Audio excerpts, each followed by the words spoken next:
Behind the Hollywood lights, Dakota Johnson's emotional shock. Dakota Johnson sat alone in her small Los Angeles apartment, the white curtains swaying in the breeze. The afternoon light fell on her hands, clutching the phone. A text message had just appeared, just a few lines long, but it made her heart stop. Jamie is back with Amelia. The message was from Lucy, her best friend who knew better than anyone the nameless relationship between Dakota and Jamie. A relationship born in the darkness of a movie set, in the lights of fake scenes that felt real. Dakota looked out the window. It was January, misty over the lake, and she felt like there was another layer of mist covering her heart. She had told herself she was used to loss. She had seen men walk away from her life, leaving silent voids. But Jamie was different. Jamie Dornan was more than just a co-star.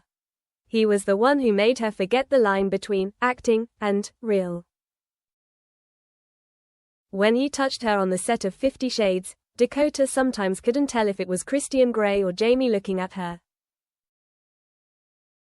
She knew he was married, Amelia Warner, the quiet musician who always kept her cool no matter the storm.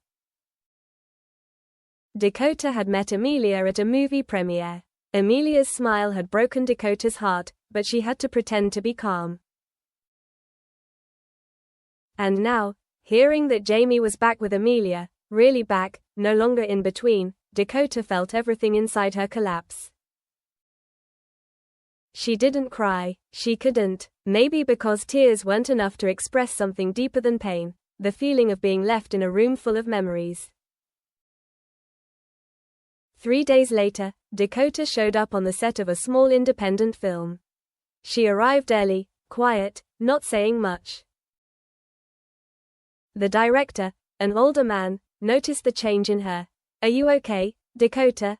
She smiled, a very professional smile.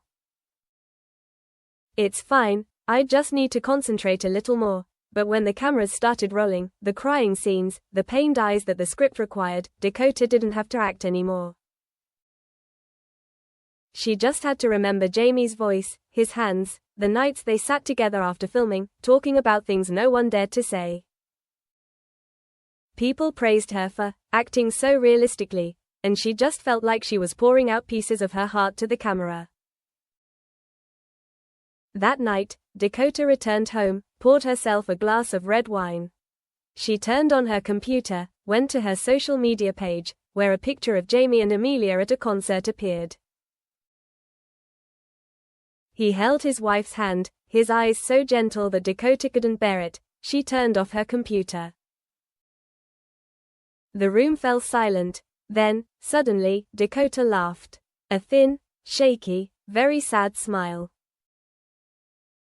She remembered the moment Jamie had said, "If things had been different, I might have chosen you."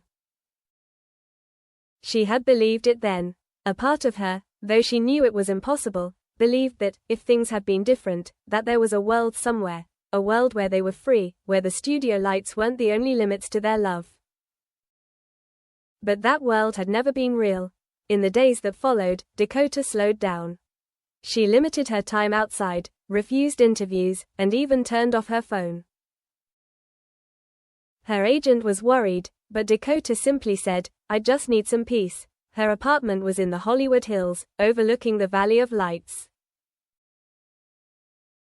At night, Los Angeles was bright, as if there was no place for loneliness. But Dakota felt that the brighter the city, the more emptiness she felt inside. She began to write, not for a script, not for the press, but for Jamie herself. Long letters, sometimes several pages, sometimes just a sentence. She put them in a wooden box, unsent, unsigned.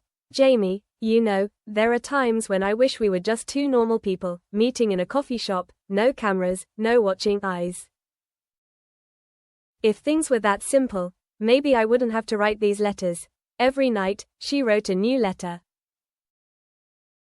Sometimes it was a rebuke, sometimes a memory, and sometimes just silence, a space between two lines.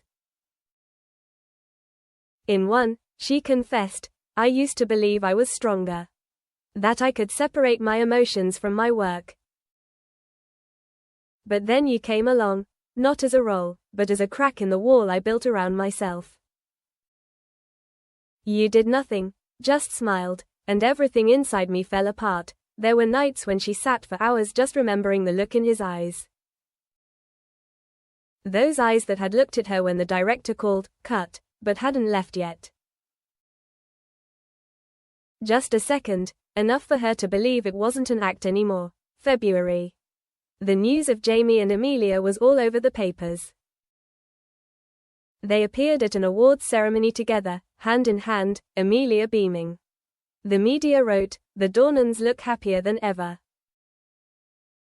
Dakota read the article in silence. This time, there were no tears, no constriction in her chest. Just a gentle emptiness, as if the storm had passed, leaving only plowed ground. She closed her computer, took an unfinished letter from her desk drawer.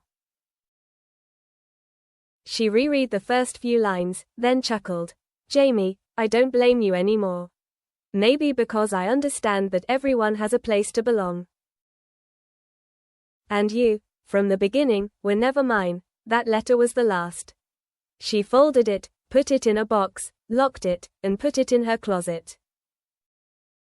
A week later, Dakota agreed to appear in a small interview for an art magazine. She knew the question would come sooner or later, and it did. There are rumors that you and Jamie Dornan had a special connection after 50 Shades. Is there anything you want to share? Dakota raised her head. The light fell on her face, making her eyes look clearer. She didn't flinch, not at all. We had a connection, yes, she said slowly. A connection that I think anyone who worked together in that situation could understand. But then, when he went back to his family, I was shocked, really shocked, for a long time. The interviewer was silent. Dakota continued, but I'm not angry. I think it helped me grow. Maybe part of growing up is learning to watch someone you love walk away, and still smile. The quote then spread across social media, retold in countless articles. But few knew that, after the interview, when Dakota stepped outside and saw the sunset over the city, she whispered to herself, I hope you're happy, Jamie. Then she let out a long breath. For the first time in months, her breath didn't taste salty.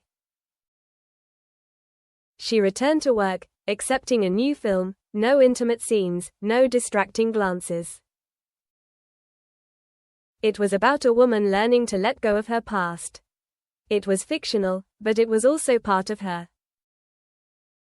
The director said, Dakota, this role requires real emotion. She laughed.